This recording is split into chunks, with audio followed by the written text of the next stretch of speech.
देश की संसद ठप कर किसान संसद चलवाकर क्या साबित करना चाहता है विपक्ष? क्या दो राज्यों के किसान नेताओं की ओर से मोदी सरकार को कोसने से ही सारी समस्याओं का हल हो जाएगा? जो किसान नेता आज किसान संसद लगाकर अपनी शक्ति दिखा रहे थे, क्या उनको पता है कि आज उनकी वजह से दिल्ली एनसीआर के लोगों को कितनी दिक्कतें हुई? जब देश का आम किसान खेत में काम कर रहा है तो कौन है यह लोग जो किसानों के नाम पर दिल्ली में राजनीति कर रहे हैं? क्या केंद्रीय मंत्री मीनाक्षी लेखी ने इनको मवाली कहकर ठीक किया?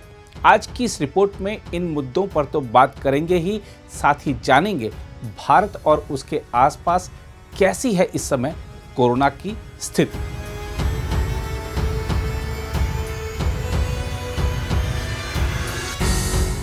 फिर किसान आप उन लोगों को बोल रहे हैं, मवाली है वो। नमस्कार, न्यूज रूम में आप सभी का स्वागत है। केंद्र के 3 कृषि कानूनों के खिलाफ विरोध प्रदर्शन कर रहे किसान नेताओं ने जंतर मंतर पर किसान संसद का आयोजन किया। इस दौरान मोदी सरकार को जमकर कोसा गया, लंगर लगाया गया और एक तरह से किसान नेताओं ने अपना शक्ति प्रदर्शन देश की संसद के सामने किया। किसान संसद के दौरान वहां प्रदर्शन कर रहे 200 लोगों में से एक व्यक्ति को स्पीकर बनाया गया और बाकी लोगों ने अपने अपने मुद्दे रखे। आइए आपको दिखाते हैं कैसे योगेंद्र यादव, जो चुनाव लड़कर संसद तो नहीं पहुंच पाए लेकिन किसान संसद में जरूर अपनी बात रख रहे हैं। सबसे अनुरोध है कि हम उस संसद को दिखाएंगे कि संसद में कैसे कार्यवाही होती है। ये 8 महीने से हमसे पूछ रहे हैं किसानों को क्या शिकायत है, क्या प्रॉब्लम है, बताते नहीं, हम कहते आप तो सुनते नहीं। आज हम सुनाएंगे, इसलिए हम अपनी कार्यवाही कायदे से चलाएंगे।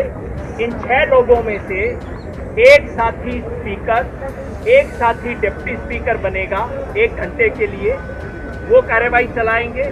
उसके बाद बाकी तो आएंगे। उधर सरकार ने एक बार फिर कह दिया है कि वह किसान हितों के लिए ही काम कर रही है, लेकिन केंद्रीय विदेश राज्य मंत्री के एक बयान से विवाद खड़ा हो गया है। दरअसल पेगासस मामले पर भाजपा मुख्यालय में एक प्रेस कॉन्फ्रेंस के दौरान पूछे गए सवाल के जवाब में मीनाक्षी लेखी ने आंदोलन कर रहे किसान नेताओं को मवाली कह दिया। फिर किसान आप उन लोगों को बोल रहे हैं, मवाली है वो।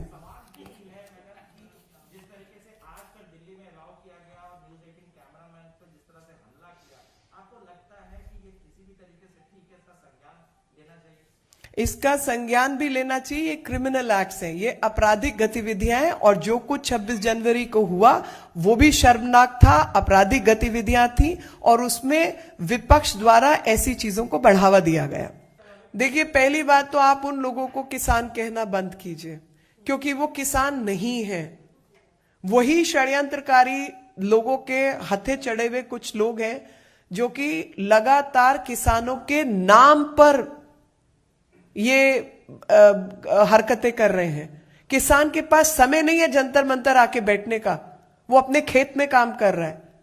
ये आड़तियों के द्वारा चढ़ाए गए लोग हैं, क्योंकि जो चाहते ही नहीं कि किसानों को सीधे तौर पर कोई किसी भी तरीके का बेनिफिट मिले, उसको फायदा मिले।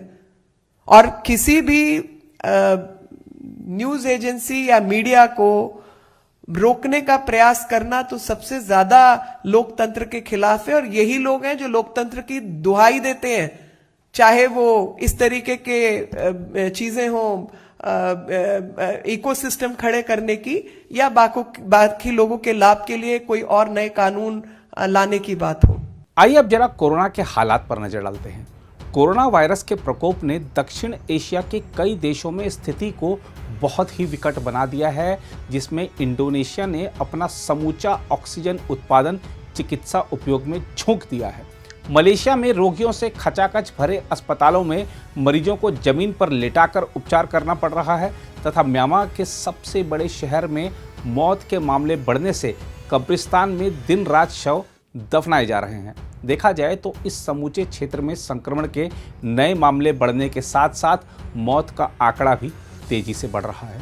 इस क्षेत्र के देशों का स्वास्थ्य ढांचा इस महामारी के कारण बुरी तरह चरमरा रहा है तथा स्थिति से पार पाने के लिए इस क्षेत्र के विभिन्न देशों की सरकारें आए दिन नए नए प्रतिबंध लगा रही हैं। मलेशिया में महामारी के केंद्र बने सेलांगोर राज्य में यह तस्वीर है कि वहां किसी वार्ड में कोई जगह नहीं है तथा मरीजों को अस्पतालों के गलियारों में बिस्तर लगाकर रखा जा रहा है। सेलांगोर के सभी अस्पतालों की स्थिति कमोबेश ऐसी ही है। यह मलेशिया का सबसे अधिक संपन्न और सबसे अधिक जनसंख्या वाला राज्य है। इस राज्य के किसी अस्पताल में अब निःशुल्क बिस्तर खाली नहीं है। बताया जा रहा है कि मरीजों का उपचार जमीन पर लेटाकर या स्ट्रेचरों पर किया जा रहा है। हालांकि इसके बाद से सरकार ने अस्पतालों में बिस्तरों की संख्या बढ़ाने की बात कही है तथा नए कोविड वार्ड भी बनाने की बात कही है। मलेशिया में काम करने वाले रेड क्रॉस के एशिया प्रशांत आपात स्वास्थ्य समन्वयक अभिषेक रिमल ने बताया कि मामलों में हाल में हुई वृद्धि के विभिन्न कारण हैं। इनमें लोगों का महामारी से उकता जाना, एहतियाती उपायों में शिथिलता, समुचित टीकाकरण का अभाव और डेल्टा स्वरूप का उभरना इन कारणों में शामिल है। उन्होंने कहा, विभिन्न देश जो उपाय कर रहे हैं उसके साथ यदि लोग हाथ धोने, मास्क पहनने, एक दूसरे से दूरी बनाने, टीकाकरण कराने जैसी मूलभूत बातों को अपनाते हैं तो अब से अगले कुछ सप्ताह में मामलों में गिरावट देखी जा सकती है।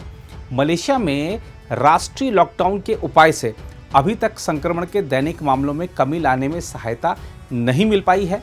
13 जुलाई को दैनिक मामलों में वृद्धि 10,000 से अधिक रही थी और उसके बाद से वह उसी संख्या पर स्थिर है, यानी कमी नहीं आ रही है। मलेशिया में टीकाकरण की दर धीमी है तथा करीब 15% जनसंख्या का ही पूर्ण टीकाकरण हो पाया है। सरकार को उम्मीद है कि इस वर्ष के अंत तक अधिकतर आबादी का वहां पर टीकाकरण हो जाएगा। इंडोनेशिया, म्यांमार और मलेशिया में जून के अंत से ही कोविड-19 के कारण मृत्यु दर में तेज वृद्धि देखी जा रही है। कंबोडिया और थाईलैंड में भी कोरोना वायरस मामलों और मौतों में बड़ी वृद्धि देखी गई है। विश्व में चौथी सबसे अधिक आबादी वाले देश इंडोनेशिया में बुधवार को 1383 लोगों की संक्रमण से मौत हुई, जो महामारी शुरू होने के बाद से सबसे अधिक आंकड़ा है। इंडोनेशिया के अस्पतालों में ऑक्सीजन की भारी किल्लत होने लगी है। वहाँ से जो रिपोर्टें मिल रही हैं उसके हिसाब से सरकार ने उद्योग के बजाय चिकित्सा उपाय के लिए ऑक्सीजन देने का निर्देश दिया है। देश में पहले 25% ऑक्सीजन चिकित्सा क्षेत्र को मिलता था, जो अब बढ़ाकर 90% कर दिया गया है। म्यांमार में माना जा रहा है कि अभी देश की मात्र 3% आबादी का ही टीकाकरण हो पाया, यानी आप हाल समझ सकते हैं। म्यांमार में कब्रगाह मामलों की निगरानी करने वाले विभाग के प्रमुख चो तुन आंग सेना द्वारा परिचालित म्यांमारी टीवी ने बताया कि 8 जुलाई से 350 कर्मचारी लगातार 3 पालियों में काम कर रहे हैं ताकि यांगून के प्रमुख 7 कब्रगाहों में लोगों का समुचित ढंग से अंतिम संस्कार किया जा सके और उन्हें दफनाया जा सके। स्थिति काफ़ी भयावह वहाँ दिखती है। दूसरी ओर विश्व स्वास्थ्य संगठन ने कहा है कि भारत, चीन, रूस, इजराइल और ब्रिटेन समेत दुनिया भर के कई देशों में पिछले 4 सप्ताह में कोविड-19 संक्रमण के अनुक्रमण में डेल्टा स्वरूप की मौजूदगी 75% से अधिक होने का पता चला है। WHO ने अपनी वीकली अपडेट में कहा है कि व्यापक स्तर पर टीकाकरण के प्रयासों के बावजूद WHO के सभी 6 क्षेत्रों में कई देशों में संक्रमण के मामले फिर से तेजी से बढ़े हैं। अगर भारत की बात करें तो देश में एक दिन में कोविड-19 के 41,383 नए मामले आने से संक्रमण के कुल मामलों की संख्या बढ़कर 3,12,57,720 पर पहुंच गई, जबकि उपचाराधीन मरीजों की संख्या 4,09,394 दर्ज की गई है और इस बीमारी का इलाज करा रहे मरीजों की संख्या में यह लगातार दूसरे दिन हुई वृद्धि है।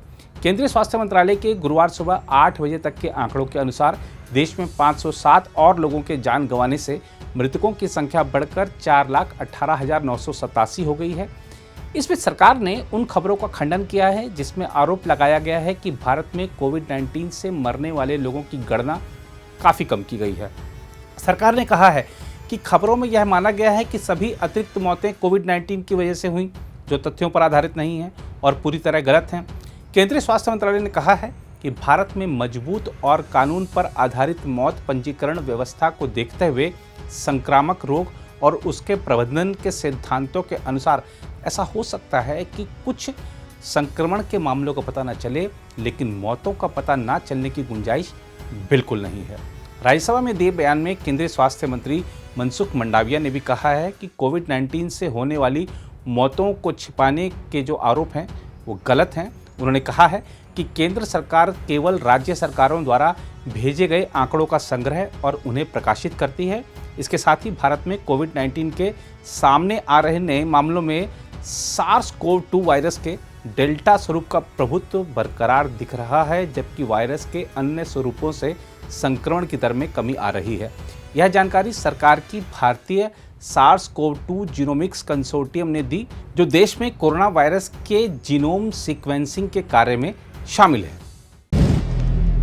अगर आप भी लेना चाहते हैं देश दुनिया की तमाम जानकारी तो आज ही सब्सक्राइब करें हमारे चैनल को।